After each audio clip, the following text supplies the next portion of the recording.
और आज हम बढ़िया से इसको हम लोग पढ़ते हैं। एनपीओ का ही आपको फुल फॉर्म होता है नॉन प्रॉफिट ऑर्गेनाइजेशन, उसी को हम लोग कहते हैं गैर लाभकारी संगठन और लाभकारी संगठन। ठीक है, आप थोड़ा सा जानकारी ले लीजिए कि गैर लाभकारी संगठन क्या होता है।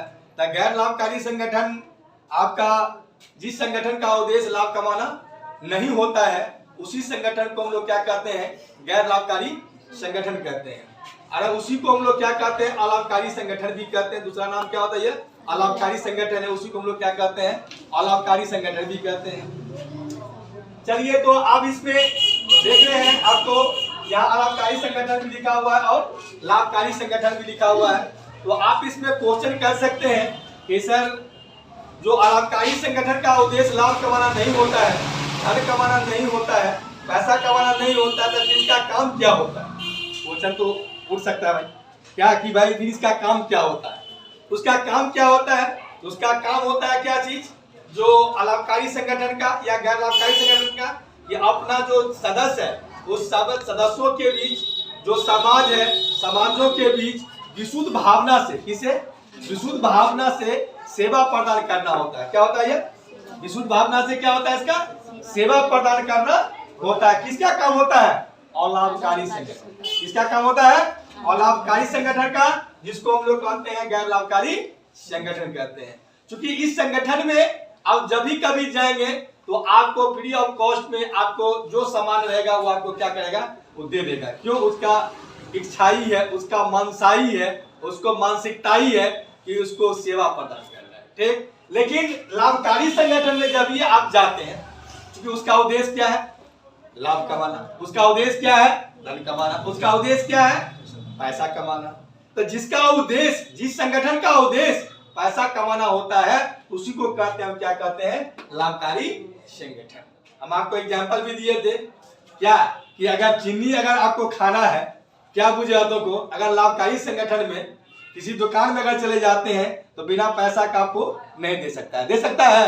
नहीं दे सकता है। लेकिन वही चीज अगर अलाभकारी संगठन में चले जाते हैं तो आपको जो है ना, आपको इच्छा भर आपको चाहिएगा कि हमको प्रसादी मिले या हमको चीनी मिले, क्या मुझे तो आपको वहां क्या रहेगा, मिल सकता है। उसमें कोई दिक्कत आपका क्या है, नहीं है। क्यों? क्योंकि उसका माने आपका उद्देश्य रहा है, उसका ऑब्जेक्टिव रहा है क्या, कि अपने सदस्य और अपने समाज के जो भी बच्चे आते हैं उसको सेवा करना। क्या करना? सेवा करना। वो में क्या, विशुद्ध भावना से। किस भावना से? विशुद्ध भावना से क्या करना होता है, सेवा प्रदान करना होता है। आइए हम लोग इसमें इससे रिलेटेड सवाल पर हम लोग चर्चा करेंगे।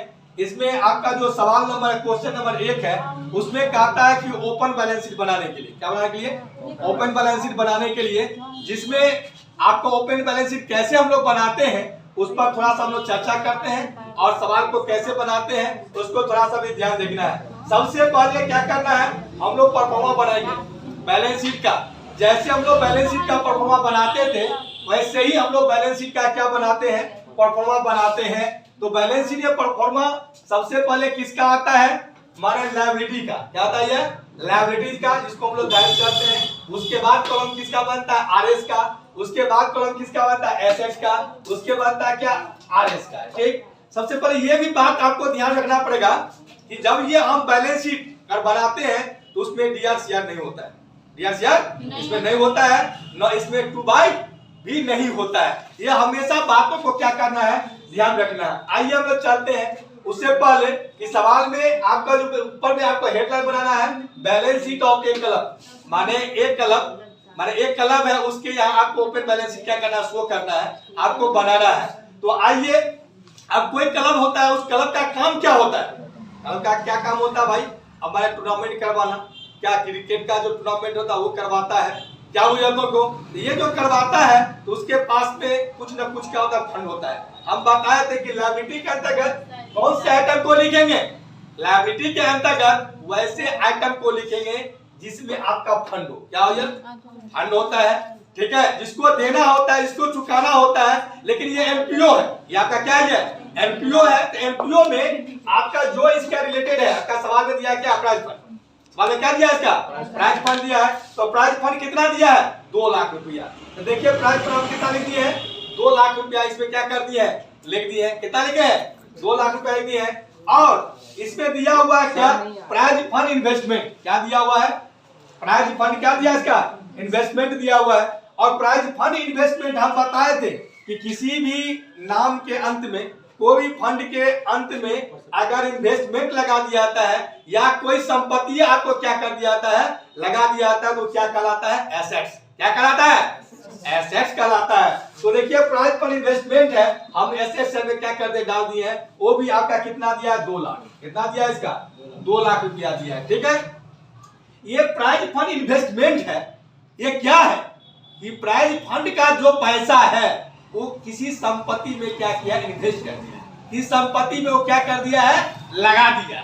संपत्ति में क्या कर दिया है, लगा दिया है। तो लगा दिया तो उससे इनकम तो आएगा, उसका उस पर जो ब्याजे पर अगर लगा तो ब्याज तो इसका क्या रहा, कुछ ना कुछ आएगा। अगर वो ब्याज का जो इस पर जो इन्वेस्टमेंट किया उसका जो पैसा ब्याज आ रहा है वो आपको फंड में क्या हो जाए, जुट जाएगा। किसमें जुट जाएगा, फंड में क्या हो जाए, जुट जाएगा। तो फंड आपका क्या दिया है, सो देख लीजिए। फंड आपका क्या दिया है, सो देख लीजिए। फंड आपका दिया हुआ क्या है, फंड आपका दिया हुआ कितना, 2 लाख रुपया। इसमें आपका आया कितना, income from prize fund investment. क्या आया, इनकम फ्रॉम प्राइज फंड क्या दिया है, इन्वेस्टमेंट। कितना आया इसका, 20,000 रुपया। हम देखे जोड़ दिए ना, इनकम आया, ब्याज आया, हम इसमें क्या कर दिए हैं, जोड़ दिए ना। तो जोड़ दिए कितना का, 2 लाख कितना गया, 20,000। कितना गया, 2,20,000 आ गया। अब उसी में आपको दिया प्राइज अवार्ड दिया। क्या दिया इसका, आप टोटल पैसा फंड में कितना पैसा जमा हो गया, 2 लाख कितना हो गया, 20,000 हो गया। कितना जमा हो गया टोटल पैसा, 2,20,000 जमा हो गया। अब 2,20,000 से प्राइज अवार्ड दिया। क्या दिया है, प्राइज अवार्ड दिया है। कितना का दिया है, 15,000 का। हम बताए थे कि जितना भी इनकम होता है, इनकम वाले को हम क्या करें, जोड़ देंगे। और जितना भी खर्चा होता है तो खर्चा को हम लोग क्या करेंगे, घटा देंगे। तो खर्चा हम लोग प्राइज अवार्ड में कितना दिया, 15,000। अब 2,20,000 में से हम 15,000 घटा देंगे तो 2 लाख कितना गया, 5,000। वही 2,05,000 को हम मान क्या अमाउंट कलम में क्या करेंगे, ट्रांसफर कर देंगे, लिख देंगे। वही हो गया 2,05,000। तो यही हो गया आपका ओपन बैलेंस। क्या भैया, ओपन बैलेंस। उसी प्रकार से अब आइए हम लोग चलते हैं कहाँ, माने आपको क्वेश्चन नंबर कहाँ चलते हैं, क्वेश्चन नंबर 1 का बी है। क्या है ये, 1 का बी है। क्वेश्चन 1 का बी में है बैलेंस शीट ऑफ एक, उसमें लिखेंगे एज ऑन डॉट। अगर यहाँ एज ऑन डॉट का मतलब क्या हुआ कि यहाँ अगर ईस्वी दिया रहेगा, स्टार्टिंग डेट अगर इंडिंग डेट अगर दिया रहेगा तो इंडिंग डेट यहाँ आपको क्या करना पड़ेगा, लिखना पड़ेगा। अगर नहीं दिया हुआ है तो हम लोग ऐसे डॉलर करके क्या कर दिए, छोड़ दिए हैं। आज इसमें पर फॉर्म बनाएंगे तो पहला कल हो गया क्या, लायबिलिटीज का। उसके बाद अमाउंट का, एसेट्स का, किसका का, लायबिलिटीज का। इसमें भी आपका दिया प्राइज फंड कितना दिया है, कितना दिया प्राइज फंड, 22,000। कितना दिया प्राइज फंड, 22,000 दिया है। और प्राइज फंड इन्वेस्टमेंट कितना दिया है, 18,000। अब प्राइज फंड इन्वेस्टमेंट को हम 18,000 पे एसेट में क्यों लिखे, ये हम बताए थे। किसी फंड के नाम के जो अंत में अगर कोई एसेट्स अगर लग जाता है तो वो एसेट्स कहलाता है। तो इसीलिए हम कहाँ लिखते हैं इसको, एसेट्स। ठीक है, समझ में आ रही बात को, नहीं आ रही है। अच्छा आइए, इसमें भी आप पैसा इन्वेस्टमेंट 18,000 किया है और 18,000 पर उसको इनकम आ गया। 18 इनकम कितना आ गया, 3,000 रुपया। हम बताए थे जब ये इनकम आता है, income on prize fund investment कितना है, 3,000। तो हम देख रहे हैं कि इस हमारे इनकम जो आया है तो प्राइज फंड हम क्या कर दिए हैं, जोड़ दिए हैं। तो 22,000 में 3,000 क्या कर रहे, जोड़ दिए। तो टोटल पैसा कितना से निकल गया, 25,000। कितना गया, 25,000 आ गया। कितना आ गया, 25,000 आ गया। आपने थोड़ा सोचिए कि इसमें भी फंड में जो पैसा जमा हो गया कितना, 25,000। फंड में पैसा कितना जमा हो गया, 25,000 फंड में पैसा जमा हो गया। उसमें prize given, prize given prize दिया। प्राइज गिवन में क्या हो, प्राइज दिया। तो प्राइज दिया कितना का, 5,000। तो 5,000 हम इसमें से क्या कर दिए हैं, लेस कर दिए हैं। अब 25,000 में से 5,000 लेस कर दिया, कितना बचेगा, 20,000। तो 20,000 जो यहाँ बच गया, इसी को हम लोग क्या करेंगे, माने जो आपका अमाउंट का जो कलम है, इस कलम में हम क्या करेंगे, ट्रांसफर कर देंगे। दैट्स